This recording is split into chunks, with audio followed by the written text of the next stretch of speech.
ત્યાર પછી દાખલા નંબર 4 નીચેના સમીકરણ ઉકેલો તો માં a બરાબર શું છે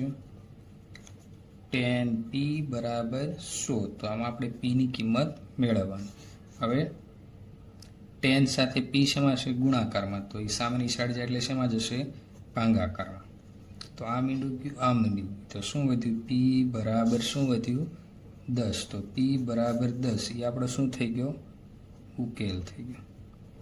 હવે ત્યાર પછીનો બી દાખલામાં શું કીધું છે tan p વત્તા 10 બરાબર 100 તો આમાં શું કરશું tan p સાથે આ પ્લસ છે બરાબરની ઓલી બાજુ જાય તો કેવા થશે માઇનસ તો 100 આ પ્લસ 10 ઓલી બાજુ એટલે કેવા થશે માઇનસ તો tan p બરાબર 100 માંથી 10 કાઢશો એટલે કેટલા વધશે 90 વધશે તો p બરાબર હવે p સાથે 10 ગુણાકારમાં તો એ ક્યાં જશે પાછા નીચે ભાગાકારમાં તો p બરાબર આપણે ઉકેલ શું મળ્યો આ મીંડું વહી ગયું તો p બરાબર 9 તો આ શું થઈ ગયો આપણો ઉકેલ થઈ ગયો ત્યાર પછીનો દાખલો શું છે ત્રીજો દાખલો c p ના છેદમાં 4 બરાબર 5 તો આમાં આપણે p ની કિંમત મેળવવા માટે p સાથે આ 4 શેમાં છે ભાગાકારમાં એ સામેની જાય તો ભાગાકારનું ઉલટું શું થાય ગુણાકાર તો એ ગુણાકારમાં જશે 5 ગુણ્યા 4 તો p બરાબર શું થઈ ગયું 20 થઈ ગયું તો આપણો શું થયો ઉકેલ થયો ત્યાર પછીનો દાખલા નંબર ડી માં શું કીધું છે -p છેદમાં 3 બરાબર 5 હવે p ની સાથે 3 શેમાં છે ભાગાકારમાં તો એનું વિરુદ્ધ શું થાય ગુણાકાર તો એ ગુણાકારમાં જશે -p બરાબરની ઓલી બાજુ 5 અને આ 3 ભાગાકારમાં તો એ શેમાં જશે ગુણાકારમાં તો p બરાબર શું થશે 5 તેરી 15 સોરી -p બરાબર 15 હવે p ની નિશાની આ બાજુ તો એ આપણે સામેની સાઈડ લઈ જશું તો p બરાબર કિંમત શું આવશે -15 ડી પછી એ દાખલો શું કહે છે આપણને 3p છેદમાં 4 બરાબર 6 હવે p સાથે 4 ભાગાકારમાં છે તો ઉલટું શું થાય ગુણાકાર તો 3p બરાબર આ 4 જે ભાગાકારમાં હતા એ છે સામેની સાઈડ ગુણાકારમાં જશે તો 6 6 24 રેડી એમ પણ લખી શકીએ હવે p સાથે બીજું શું છે તગડો ગુણાકારમાં છે તો એ ગુણાકારમાં છે ક્યાં જશે ભાગાકારમાં તો 6 ગુણ્યા 4 છેદમાં 3 હવે 3 દુ 6 હવે p બરાબર શું વધ્યું 2 ગુણ્યા 4 તો p બરાબર શું આવશે 8 તો એ શું થયો આપણો ઉકેલ થયો ત્યાર પછી f દાખલામાં શું કીધું છે 3s બરાબર -9 હવે એ સાથે 3 ગુણાકારમાં તો એ ક્યાં જશે ભાગાકારમાં તો -9 છેદમાં 3 હવે 3 તેરી 9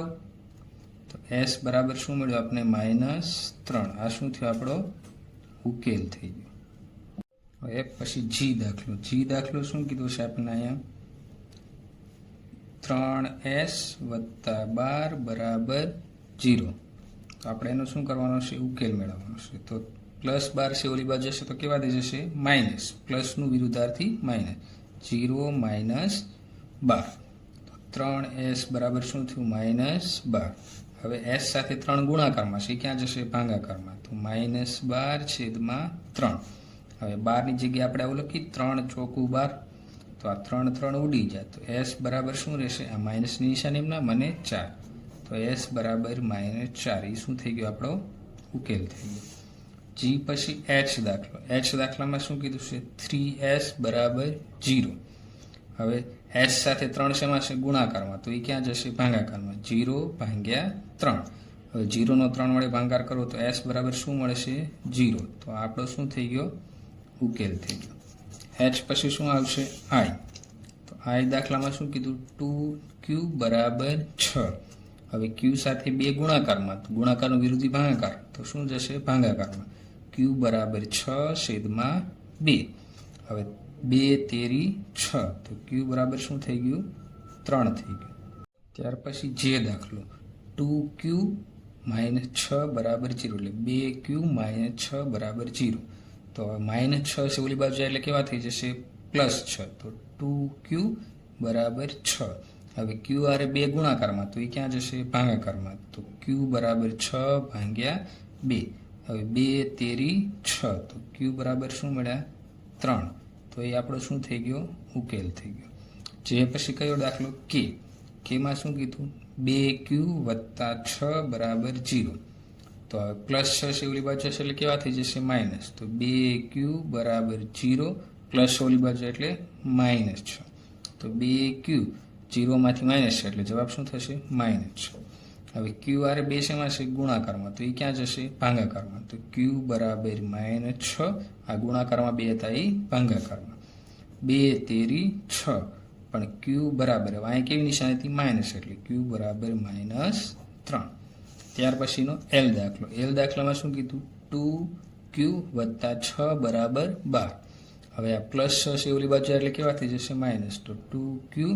બરાબર 12 પ્લસ ઓલી બાજુ એટલે કેવા થશે માઇનસ. ક્યુ સાથે બે શેમાં છે ગુણાકારમાં. 2q બરાબર હવે 12 માંથી 6 કાઢશો તો 6. ક્યુ આરે બે ગુણાકારમાં છે ગુણાકારનું વિરુદ્ધાર્થી ભાગાકાર. તો ક્યુ બરાબર 6. હવે ગુણાકારમાં તે ક્યાં જશે ભાગાકારમાં એટલે 6/2. હવે 2 તેરી 6 તો ક્યુ તેથી ક્યુ બરાબર 6 ના છેદમાં 2. તો 2 તેરી 6 તો ક્યુ બરાબર શું મળ્યું આપણને 3. તો ક્યુ બરાબર 3 એ શું થશે આપણો ઉકેલ થશે.